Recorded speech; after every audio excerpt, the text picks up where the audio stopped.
Dear student, आज का आपका टॉपिक है बार बेंच संबंधों का क्षेत्र।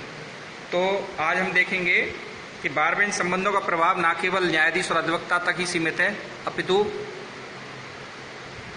ऊपर वर्णित निम्नानुसार जो क्षेत्र हैं उनमें भी दिखाई देता है। तो पहला है न्यायपालिका।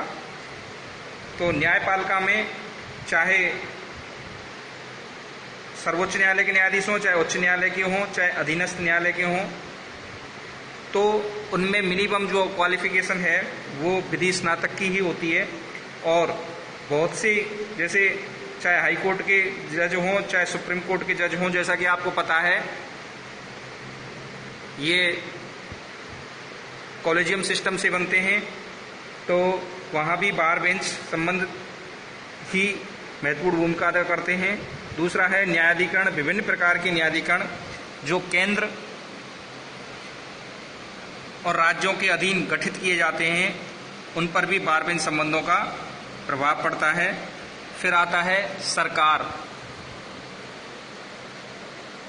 केंद्रीय सरकार और राज्य सरकारें भी इससे प्रभावित होते हैं, क्योंकि उनकी ओर से पैरवी करने के लिए सरकारी अधिवक्ता या लोक अभियोजक की नियुक्ति अधिवक्ताओं में से ही की जाती है। और सरकारी विभागों में भी विधि सहायक के पद पर नियुक्ति के लिए भी विधि स्नातक होना जरूरी है। फिर है विधायिका। संसद और राज्य विधानमंडलों के सदस्यों पर भी बार बेंच संबंधों का प्रभाव पड़ता है, क्योंकि अधिकांश अधिवक्ता सांसद और विधायक बनते हैं। समाज सुधारकों पर अधिकांश समाज सुधारक अपने आंदोलन का मार्गदर्शन अधिवक्ताओं से ही प्राप्त करते हैं। अतः समाज सुधारकों को दिशा निर्देश देने का कार्य और आंदोलनों में उनके और अनुयायियों के पकड़े जाने पर उनकी ओर से पैरवी अधिवक्ता ही करते हैं। पुलिस प्रशासन। स्थानीय पुलिस प्रशासन सीधे और प्रत्यक्ष रूप से बार बेंच सदस्यों से जुड़ा रहता है।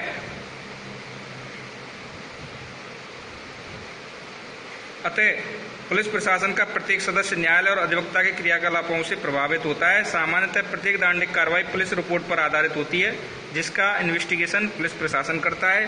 पुलिस रिपोर्ट न्यायाधीश व अधिवक्ता के संपूर्ण विचारण का आधार स्तंभ होती है। जैसा कि आपको पता ही है कि कोर्ट में मामले चालान के माध्यम से ही पहुंचते हैं। तो इस प्रकार बार बेंच संबंध पुलिस प्रशासन से सीधे जुड़े हुए हैं। फिर है जेल प्रशासन।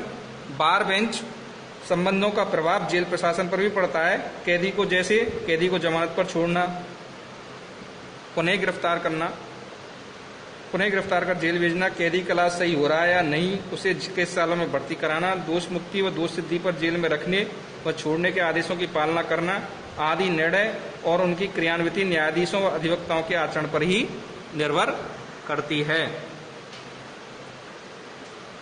वादों के पक्षकार, उनके परिवार के सदस्यों पर। तो बार बेंच संबंधों का प्रभाव सीधा पीड़ित और उनके परिवार के सदस्यों पर पड़ता है। न्यायपालिका की ओर से न्यायाधीश जो निर्णय देता है, उससे दोनों पक्षकारों के अधिवक्ता के माध्यम से वादी के पक्षकार और उनके परिवार के सदस्य प्रभावित होते हैं। इसी प्रकार यदि दंडिक कार्रवाई में किसी अभियुक्त को दोष सिद्ध कर दंडादेश दिया जाता है, तो बार बेंच के बारे में वह और उसके परिवार के सदस्य राय बनाते हैं। इसी प्रकार सिविल वादों में कोई रिलीफ दिलाई जाती है, तो दोनों पक्षकार व उनके परिवार के सदस्य प्रभावित होते हैं। फिर है अगला बीमा कंपनियों पर। वर्तमान समय में मोटर एक्सीडेंट मामलों में दिए गए अवार्ड से बीमा कंपनियां प्रभावित होती हैं। बीमा कंपनियां इस बात का प्रयास करती हैं कि कम से कम राशि का भुगतान कंपनसेशन के रूप में करना पड़े, जबकि न्यायाधीश और पीड़ित का अधिवक्ता यह चाहता है कि अधिक से अधिक अवार्ड दिलाया जाए। फिर है अगला न्यायालय के कर्मचारी और अधिकारियों पर। बार बेंच संबंधों का प्रभाव न्यायालय के समस्त अधिकारी और कर्मचारियों पर पड़ता है। यदि बार बेंच के सदस्य अपने सदाचार और शिष्टाचार के नियमों का पालन करते हैं, तो अधिकारी व कर्मचारी उन्हीं का अनुसरण न्यायिक कार्रवाइयों में अपना योगदान देता है। वरना ऊपर का भ्रष्टाचार नीचे तक फैलता दिखाई देता है और न्यायाधीश या अधिवक्ता स्वयं दोषी होने से उन्हें दंडित नहीं कर पाते। और आखिर में है समाज व लोक व्यवस्था, प्रशांति व सदाचार का बने रहना। बार बेंच के संबंधों से समाज में लोक व्यवस्था, प्रशांति व सदाचार का वातावरण दिखाई देता है, जिससे देश के समस्त नागरिक सुख व शांति अनुभव करते हैं। उपरोक्त व्याख्या से स्पष्ट है कि भारत में बार बेंच संबंधों पर न्यायालय प्रशासन ही नहीं, अपितु सरकार, विधायिका दोनों भी प्रभावित होते हैं। जब व्यक्ति को सरकार से न्याय मिलता न्याय नहीं मिलता है तो वह अधिवक्ता के माध्यम से न्यायपालिका के पास जाता है, और यदि वहां भी न्याय मिलता दिखाई नहीं देता है तो समाज में अपराध और अपराधियों की संख्या में वृद्धि होती जाती है तथा इससे चारों तरफ अराजकता का माहौल दिखाई देने लगता है, जो कि किसी भी सभ्य राष्ट्र के लिए सुखद स्थिति नहीं है। तो इस प्रकार बार बेंच संबंधों का जो क्षेत्र है, बार बेंच संबंध है, वो देश के प्रशासन में अपनी महत्वपूर्ण भूमिका अदा करते हैं और कहीं ना कहीं समाज को सुव्यवस्थित रखने का दायित्व भी बार बेंच संबंधों पर ही डिपेंड करता है।